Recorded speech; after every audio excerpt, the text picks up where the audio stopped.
If you're a student, I'm pretty sure everybody has those moments where you have a bunch of tasks and you've got a deadline and you think, let me start this early. You say, okay, I'm going to start today. Today becomes tomorrow. Tomorrow becomes the next day. And next thing you know, it is the night before the deadline and you're having to pull an all-nighter just to get this task done. But today, we are going to break this cycle and I will be telling you how to do so.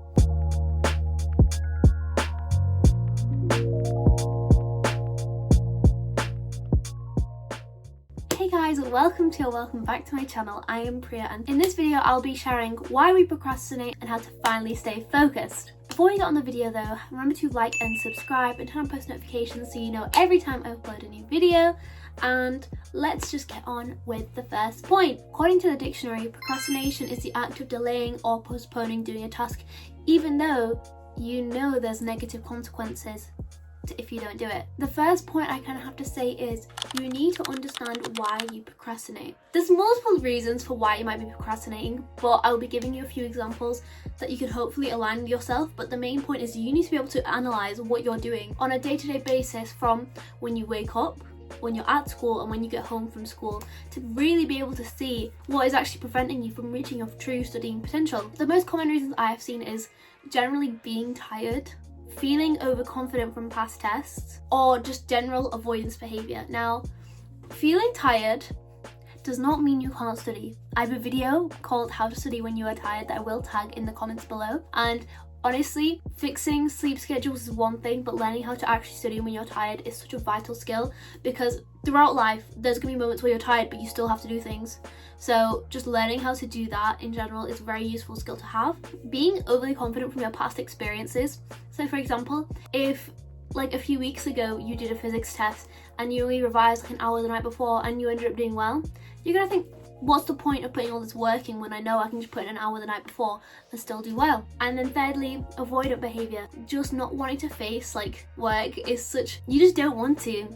Because let's be real, to most people, studying is not fun. So my first main tip on how to actually get rid of procrastination is the 5-minute rule that I use for whenever I'm feeling unmotivated. Is kind of like, I'm gonna go and study for 5 minutes. And you go and study for those 5 minutes and you commit yourself to it. You do those 5 minutes. Once you've done those 5 minutes, you probably think, that was not hard at all. Let me try 10 minutes, let me try 15 minutes. And once you keep getting into the cycle of giving yourself a task and committing to it, not losing motivation is going to become so much easier for you.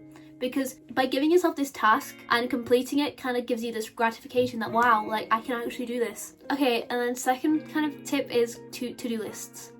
It's such a simple thing, but creating a to-do list every night, it's another commitment for yourself. I use Notion to make to-do lists, and it de-stresses me completely because I know, right, this is what I'm going to do tonight, I know what I'm going to do tomorrow as well. And two, it is again another commitment to yourself. You're like, I'm going to do this, this and this, and you being able to physically tick those things off, it's so much better than just saying, yeah, I don't really know what I did today. Like, you can see your achievements from that day. It's a very useful thing to have. It's what pushes me. Breaking tasks into smaller, more manageable chunks on top of this can really help, because sometimes on your to-do list, when you just have like revised physics, you're gonna sit in your study place and you're gonna see revised physics and you're gonna spend like 10 minutes thinking, what do I even do? I don't really know what I'm supposed to be doing when I say revised physics. Honestly, it makes it a lot easier for someone to lose motivation if they don't actually know specifically what they're doing. Having a longer to-do list and completing more things low-key is an ego boost. If you're in like sixth form or college, your freeze, the night before planning what you're going to do in your freeze is so good, because once you're in school and you've got a free, I know how hard it is to actually do work, especially if you'd say you do 4 subjects like me. You don't get many frees. I appreciate having a break. I have a break in my freeze every so often, but I always set myself at least one small task to do in my freeze, whether that's work for the whole thing or just do 5 minutes of flashcards and then talk to my friends, because you need those breaks. Do not push yourself too much. The whole kind of summary of that point is know what you're doing. You gotta know what you're doing, because if you don't, then who knows what you're doing? I don't, sorry. A point that I always say in these videos is quality over quantity. You don't need to put in so many hours, especially if you're struggling to do like 20 minutes.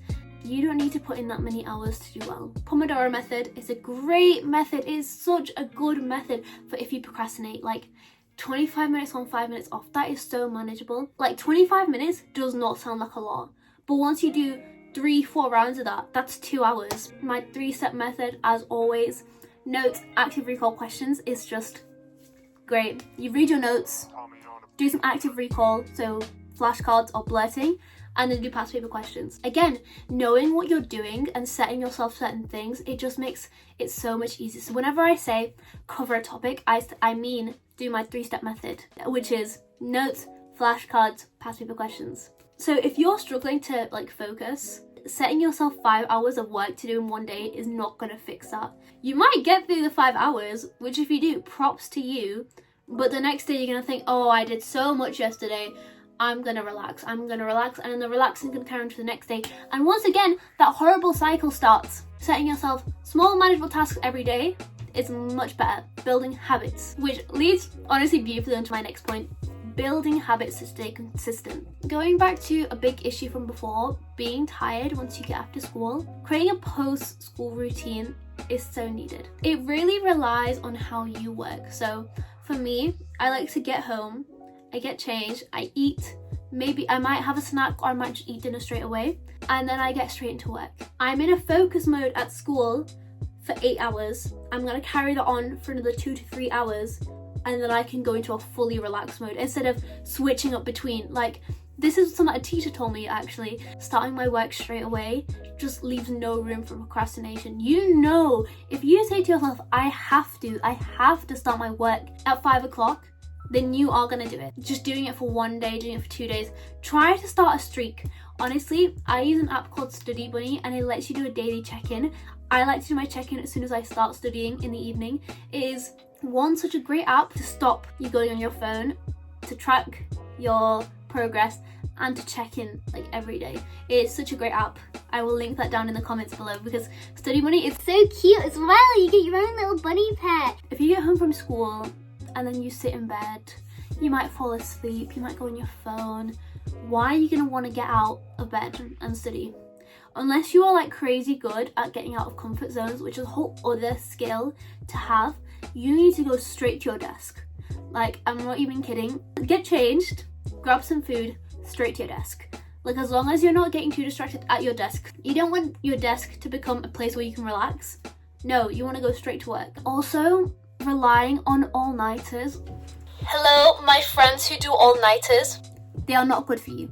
All-nighters, please don't. If you have an exam and you're pulling all-nighters, what are you doing? Politely, respectfully, how?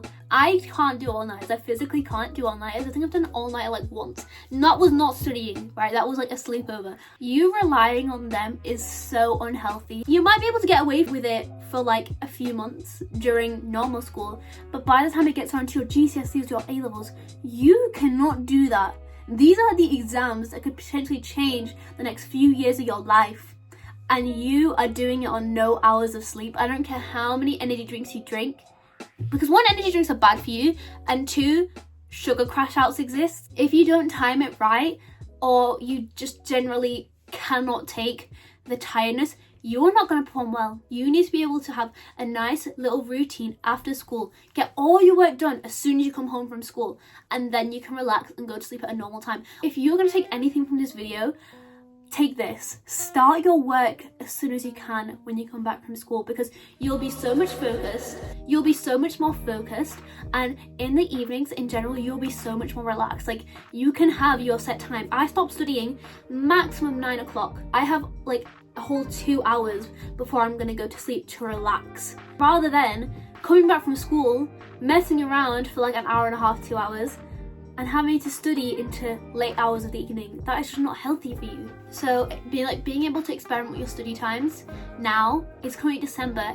If you're gonna experiment with anything when it comes to your studies, do it now. You don't want to be doing it when mocks come around or when your actual exams come around. Just do it now. My last tip is like taking accountability. I like to use Study Bunny, which literally gives you a tally of all the work you've done, so you can see exactly how much you've been doing.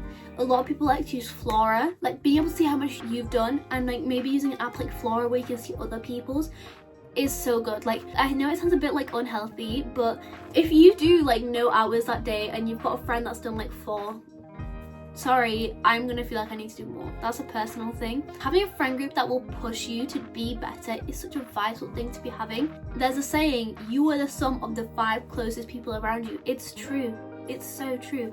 So if your friend group do not care about their studies, I'm not saying drop them, but maybe you need to push them. You know, you all need to be helping each other. Tracking your progress publicly or studying with friends is such a great thing to do if you can study with your friends. Don't study with your friends if you know you can't, or learn how to. I think I'm going to be wrapping up the video now, but one last thing I want to say is that procrastination isn't something you're going to get rid of overnight. You're still going to have those days where you just keep scrolling on TikTok and you're going to think, why do I even want to study? What you need to learn how to do is build habits. And honestly, just get started. If you're struggling to get started, one last tip I will give you is the 3-2-1 rule, which is literally, if I'm in bed and I literally can't get out because I'm just like scrolling, just say, I'm going to study 3-2-1. For me, that is enough to get me up. Finding a little habit technique like that just, you know you will get up with it, is so good. Get started and stay on track. Be consistent. You don't have to grind out everything right now. Just try to become consistent. Whether that's doing 30 minutes a day, an hour a day, that is more than enough if you're becoming consistent, because in the long run, it'll become so much easier for you to build up. Like, would you rather do 1 hour a day for a month or pull one all night to the night before an exam? It's your choice. You can get started now, or you can just leave. But let me know in the comments which tip you like and which tip you will try out first. But before we go, remember to like and subscribe and turn on post notifications so you know every time I upload a new video. If you ever struggle to feel motivated, drop a comment down below. I'm sure I can help in some way. And I will see you guys next week. Bye!